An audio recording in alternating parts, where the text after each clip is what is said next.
নির্বাচন নিয়ে রাজনৈতিক দলগুলোর নানা কথায় বিরক্ত সরকার।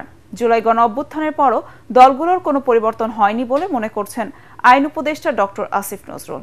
তিনি বলেন, প্রধান উপদেষ্টা ঘোষিত সময়ের মধ্যেই জাতীয় নির্বাচন হবে, সেই লক্ষ্যে প্রয়োজনীয় প্রস্তুতি চলছে। সচিবালয়ে এসব কথা বলেন আইন উপদেষ্টা। রিপোর্ট মাহবুব কবির চপলের। সব মশার বিরুদ্ধে সুরক্ষা দিতে এলো বসুন্ধরা এক্সট্রিম অ্যারোসল, মশার বিরুদ্ধে এক্সট্রিম সুরক্ষা। ইলেকশনের ডেট ঘোষণা হয়েছে, ফেব্রুয়ারিতে নির্বাচন হবে। ফেব্রুয়ারিতে নির্বাচন হবে না। প্রধান উপদেষ্টা ফেব্রুয়ারিতে নির্বাচনের ঘোষণা দিলেও সরকার ঘনিষ্ঠ দল এনসিপি ওই সময়ে নির্বাচন চাইছে না। সংস্কারের আগে ভোট চাইছে না জামায়াতে ইসলামীও। আর বিএনপি বলছে নির্বাচন নিয়ে নানা ধরনের ষড়যন্ত্র চলছে। রাজনৈতিক দলগুলোর এসব মন্তব্যে কিছুটা ক্ষুব্ধ সরকার। জুলাই আন্দোলনের পর দলগুলোর খুব একটা শিক্ষা হয়নি বলে মনে করছেন আইন উপদেষ্টা। রাজনৈতিক দল তো বিভিন্ন উদ্দেশ্যে বিভিন্ন কথা বলে এবং ওইটা তো একটা রাজনীতির প্রক্রিয়া। আপনারা তো এটা সবসময় দেখছেনই। এখন বাংলাদেশে যারা ট্র্যাডিশনালি যে সমস্ত রাজনৈতিক কথাবার্তা হতো, এখনও ঠিক ওই রকমভাবেই কথাবার্তা হচ্ছে। কথাবার্তায় খুব বেশি গুণগত পরিবর্তন হয় নাই। ফলে নির্বাচনের সময় নিয়ে কে কি বললো না বললো, এটা আপনার রাজনৈতিক প্রক্রিয়ার অংশ হিসেবেই দেখবেন। তিনি বলেন, নির্বাচন আগামী ফেব্রুয়ারিতেই হবে, সে লক্ষ্যে জোরে সোরে চলছে প্রস্তুতি। নির্বাচন অনুষ্ঠানের দায়িত্ব হচ্ছে সরকারের, নির্বাচন অনুষ্ঠানের দায়িত্ব দলের না। নির্বাচন অনুষ্ঠানে সরকার দৃঢ় প্রতিজ্ঞ। সকল কিছুই আমাদের যত স্টেপস আছে সকল কিছু আমরা মাথার মধ্যে এটাই রাখছি যে ফেব্রুয়ারিতে নির্বাচন, আমরা ফেব্রুয়ারিতে চলে যাব। আমাদের স্যার একজন সর্বজন স্বীকৃত একজন বিশ্ব পর্যায়ে নন্দিত মানুষ, উনি নিজে ঘোষণা করেছেন এবং ওনার এই ঘোষণার থেকে আমাদের পিছিয়ে আসার বিন্দুমাত্র মানে চিন্তা নাই। আইন উপদেষ্টা জানান, দুদক আইন ও নির্বাচন সংস্কার কমিশনের সুপারিশ সমূহ 2 মাসের মধ্যে আইনে পরিণত করা হবে। সংস্কার কমিশন ছিল, এই কমিশন যে প্রস্তাবগুলো দিয়েছিল, এই প্রস্তাবগুলোর আলোকে আমরা খুব দ্রুত এই দুর্নীতি কমিশনের প্রস্তাব খুব দ্রুত আইনগত পরিবর্তনগুলো করব। সংস্কারমূলক কাজ দ্রুততর করার জন্য আমরা যে ব্যারিস্টার তানিম শাওন আছে, ডক্টর কামাল হোসেন ফার্মের যে পার্টনার, উনি একদম বিনা বেতনে অবৈতনিকভাবে আমাদের এখানে সার্বক্ষণিক একজন কনসালটেন্ট হিসেবে কাজ করছেন। দুর্নীতি দমন কমিশন সংক্রান্ত আইন, বিচার বিভাগীয় সংস্কার কমিশনের আইন, নির্বাচন কমিশন সংস্কার কমিশন আইন, এগুলির মধ্যে যেগুলি আমাদের মন্ত্রণালয়ের পক্ষ থেকে করার কথা আর কি, আমার ধারণা আগামী 1-2 মাসের মধ্যে সব শেষ হয়ে যাবে। বাকি সংস্কার কমিশনগুলোর বিষয়েও দ্রুত সিদ্ধান্ত নেবে সরকার। রাজনৈতিক সংকট থেকে উত্তরণের একমাত্র পথ গ্রহণযোগ্য জাতীয় নির্বাচন বলে দাবি করছেন বিএনপি মহাসচিব মির্জা ফখরুল ইসলাম আলমগীর। থাইল্যান্ড থেকে চিকিৎসা শেষে দেশে ফিরে বিমানবন্দরের সাংবাদিকদের তিনি আরও বলেন, সংখ্যানুপাতিক পদ্ধতিতে নির্বাচন হলে তাতে জনগণের আকাঙ্ক্ষা পূরণ হবে না। বাংলাদেশের মানুষ এখন নির্বাচন চায় এবং নির্বাচনই এখন একমাত্র উপায় যে বাংলাদেশকে যে সংকট আছে রাজনৈতিক এবং অর্থনৈতিক, সেই সংকট থেকে উদ্ধার করার একমাত্র পথ হচ্ছে নির্বাচন। পিয়ার পদ্ধতির কোনো মতে মেনে নেব না, কারণ পিয়ার পদ্ধতি এই দেশের মানুষ ইউজ না, তারা বোঝেও না, তারা ঠিক মতো জানেও না। কোনোদিন এটা ইভিএম আজকে কতদিন চেষ্টা করে ইভিএম বাদ দিতে হয়েছে, আর পিয়ার পদ্ধতি তো আমরা ইউজ না কোনোদিন। জুলাই সনদ নিয়ে রাজনৈতিক দলগুলোর মতপার্থক্যের সমাধান আদালতের হাতে দেয়া যুক্তিযুক্ত হবে না বলে মনে করেন বিএনপির স্থায়ী কমিটির সদস্য সালাউদ্দিন আহমদ। বিএনপি জুলাই সনদ বাস্তবায়ন চায় জানিয়ে তিনি বলেন, যেসব বিষয়ে একমত হবে না সেগুলো আগামী জাতীয় সংসদে চূড়ান্ত হবে। গুলশানের বাসায় সাংবাদিকদের সঙ্গে আলাপকালে সালাউদ্দিন আহমদ এসব কথা বলেন। ফেব্রুয়ারিতেই জাতীয় সংসদ নির্বাচন হবে, এ নিয়ে কোনো সংশয় নেই বলেও মনে করেন তিনি। তার মতে, মাঠ পর্যায়ে রাজনৈতিক দলগুলো অনেক কথাই বলতে পারে, কিন্তু তাদের নিজস্ব বক্তব্য।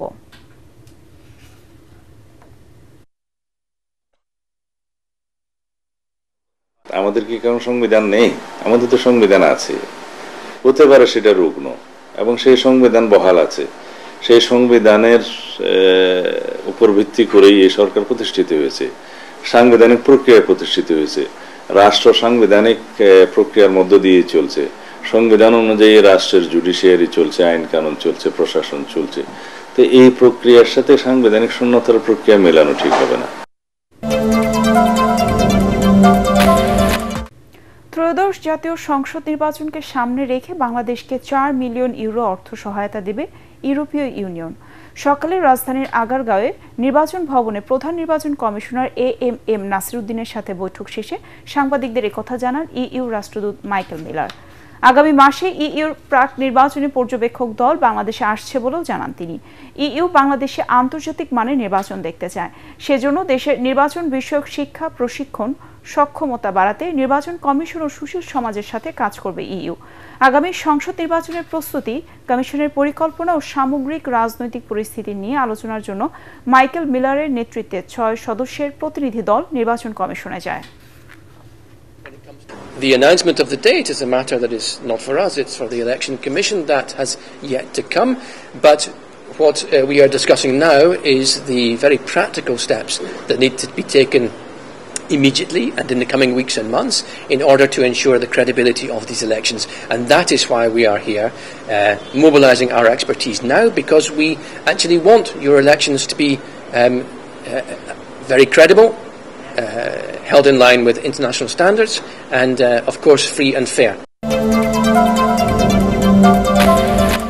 ডাকসু নির্বাচনে মোট ৬৫৮ জন প্রার্থী মনোনয়নপত্র সংগ্রহ করেছেন। আজ ছিল মনোনয়নপত্র সংগ্রহের শেষ দিন। আগামীকাল বিকেল ৫টা দাখিল করা যাবে মনোনয়নপত্র। চিফ রিটার্নিং কর্মকর্তা অধ্যাপক মোহাম্মদ জসিমউদ্দিন জানান, ছাত্রদল কিংবা অন্য কাউকে সুবিধা দিতে নয়, সাধারণ শিক্ষার্থীদের কথা ভেবেই মনোনয়নপত্র তোলা ও জমাদানের সময় বাড়ানো হয়। এখন পর্যন্ত কোনো আচরণবিধি লঙ্ঘনের ঘটনা হয়নি বলেও জানান তিনি। মনির হোসেন তপর রিপোর্ট। ডাকসু নির্বাচন ঘিরে ক্যাম্পাস জুড়ে চলছে নানা হিসাব নিকাশ। শেষ দিনেও অনেকেই সংগ্রহ করেছেন মনোনয়ন ফর্ম, একই সাথে দিয়েছেন জমা। মনোনয়নপত্র সংগ্রহ ও জমা দেওয়ার সময় বাড়ানোর ব্যাখ্যা দিয়েছে নির্বাচন কমিশন।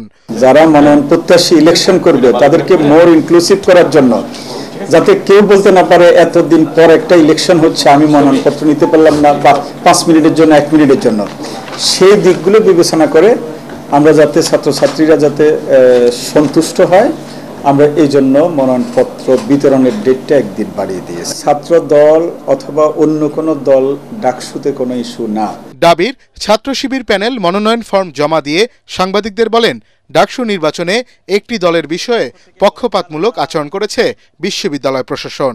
কোনো ধরনের ডিসকাশন ছাড়া সরাসরি 1 দিন বাড়ায় দেওয়া এবং বাকিরা জমা দেওয়ার পর হঠাৎ করে ঘোষণা দেওয়া, এটি নিঃসন্দেহে বাকিদের পলিসি মেকিং এবং বাকিদের সিদ্ধান্ত গ্রহণের পরে নির্দিষ্ট একটি পক্ষকে সিদ্ধান্ত গ্রহণের সামগ্রিক সুবিধা দেওয়া এবং পলিসি মেকিং এ বিশেষ সুবিধা দেওয়ার নামান্তর, এটা খুবই দুঃখজনক। জুলাইয়ের যে আকাঙ্ক্ষা, বিশ্ববিদ্যালয়ের শিক্ষার্থীদের যে আকাঙ্ক্ষা, তাদের যে প্রত্যাশা, সে আলোকে খুব দ্রুত সময়ের মধ্যে আমাদের ঐক্যবদ্ধ শিক্ষার্থী জোটের যে ইশতেহার সেটা ঘোষণা করব। প্রতিরোধ পর্ষদ নামে ডাকসু নির্বাচনে 12 নারী সদস্য সহ পূর্ণাঙ্গ প্যানেল ঘোষণা করেছে গণতান্ত্রিক ও প্রতিরোধী শিক্ষার্থীরা। এই প্যানেলে সহসভাপতি শেখ তাসনিম আফরোজ ইমি এবং জিএস মেঘমোল্লার বসু। ছাত্রদলের 2 জন সদস্য তারা ফর্ম উত্তোলন করতে গেলেন, সেখানে হচ্ছে এক ধরনের বাধার সম্মুখীন হলেন। আমরা এই আজকের প্রেস ব্রিফিং এর থেকে এই ধরনের যে ঘটনা, সেই ঘটনার তীব্র নিন্দা এবং প্রতিবাদ জানাই। 24-এর গণহত্যাকারী যে শক্তি, সেই গণহত্যাকারী শক্তি ক্যাম্পাসে ক্যাম্পাসে সংহত হচ্ছে, তারা ক্যাম্পাসে ক্যাম্পাসে তাদের অবস্থান তৈরি করছে। স্বতন্ত্র প্রার্থীরা বলছেন, নির্বাচন ঘিরে কোনো চাপ নেই, ক্যাম্পাস জুড়ে লেভেল প্লেইং ফিল্ড আছে।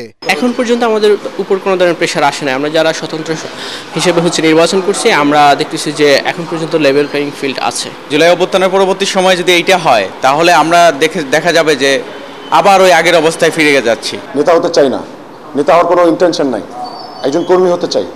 এবং আমরা যেই সমস্যাগুলো ফেস করেছি বিশ্ববিদ্যালয় জীবনে, সেই সমস্যাগুলো ধরে ধরে প্রত্যেকের কথা শুনে, ইন্ডিভিজুয়ালি কথা শুনে শুনে প্রত্যেকটা সমস্যার যৌক্তিক সমাধান ইনশিওর করার জন্য নিজেদের ভয়েস রেজ করতে চাই। বুধবার বিকেল 5টার মধ্যে প্রার্থীদের মনোনয়ন ফর্ম জমা দিতে হবে।